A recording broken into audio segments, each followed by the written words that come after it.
बायको आणि नारळ कसे निघतील हे नशीबच जाणे. घेताना फोडूनही बघता येत नाही. दोन्हीही कसेही निघाले तरी पावले म्हणून स्वीकारावे लागते.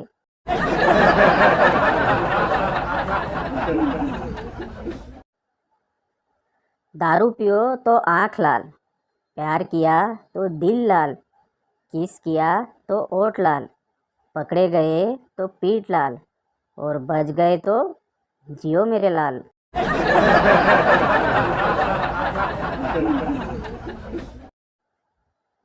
मनी घराजवळच्या पिझ्झा शॉपला फोन लावते. मनी, हॅलो पिझ्झा शॉप मॅनेजर. हो मॅडम, बोला. आम्ही तुमची काय मदत करू शकतो? मनी, मी सगळी तयारी केली आहे. तुम्ही फक्त पिझ्झा बनवायची पाककृती पटपट सांगा.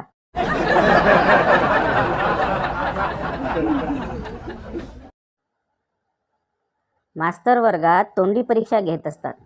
मास्तर, कावळा सरळ का उडतो? पिंट्या, कारण तो विचार करतो की उगाच कावळा.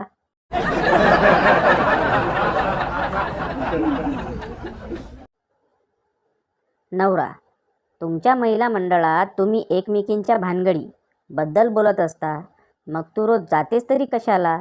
बायको, काय करणार, जी गैरहजर असेल तिच्याच सर्व भानगडी बाहेर काढतात.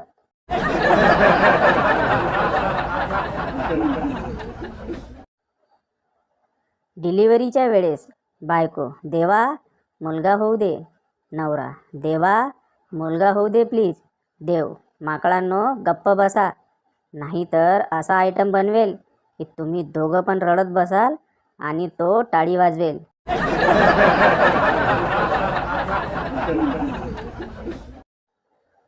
जुली फनकारतच बॉसच्या कॅबिन बाहेर आली.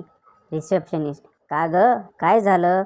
जुली, बॉसने विचारला, आज ऑफिस अवर्स नंतर फ्री आहेस का? मी म्हटलं हो. रिसेप्शनिस्ट, वाव, मग?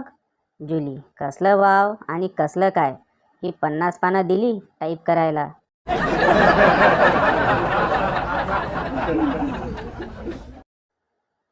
देवाने प्रत्येकाला काही ना काही खास कारणास्तव जन्माला घातलंय.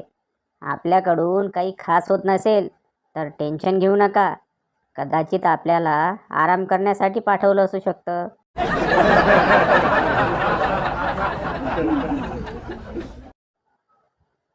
बायको, पाऊस यायच्या आधी शेवटची बियर पितो म्हणून गेले. 7 दिवस झाले रोज पिताय. नवरा, अगं आता तूच सांग, यात चूक माझी आहे का पावसाची?